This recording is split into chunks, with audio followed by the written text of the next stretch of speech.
વિદ્યાર્થી જો કોમર્સ લેવાનો હોય તો આ બધા કોર્સ છે એને પણ તમે ધ્યાનમાં રાખી શકો, બરોબર? BCom, BBA, BMS, CS, CS, CMA.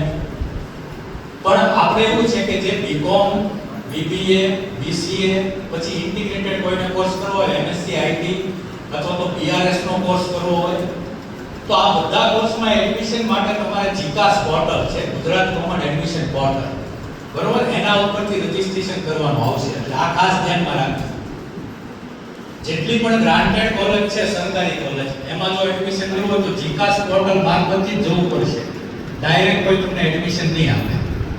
પણ પ્રાઇવેટ કોલેજ છે એમાં કદાચ તમારે બીકોમ, બીસીએ, બીબીએ કોર્સ કરવા હોય તો એમાં એવું બની શકે કે એ સંસ્થા છે એ તમને ડાયરેક્ટ જીકાસ ઉપરથી રજીસ્ટ્રેશન કરી અને એડમિશન આપી દે.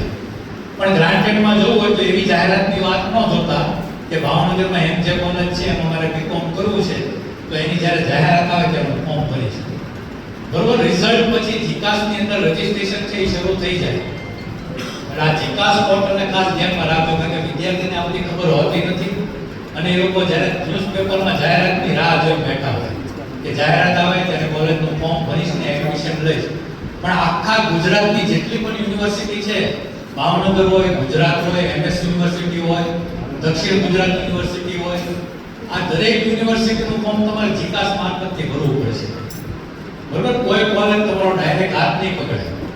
જીકાસમાં તમે અહીંયા બેઠા બેઠા ગુજરાત યુનિવર્સિટીમાં ચોઈસ આપી શકશો, ભાવનગરમાં બેઠા બેઠા તમે એમએસ યુનિની ચોઈસ આપી શકશો, બરોબર? અહીંયા જ બેઠા બેઠા તમે વલ્લભ વિદ્યાનગર જે સરદાર પટેલ યુનિવર્સિટી છે એની પણ ચોઈસ આપી શકશો.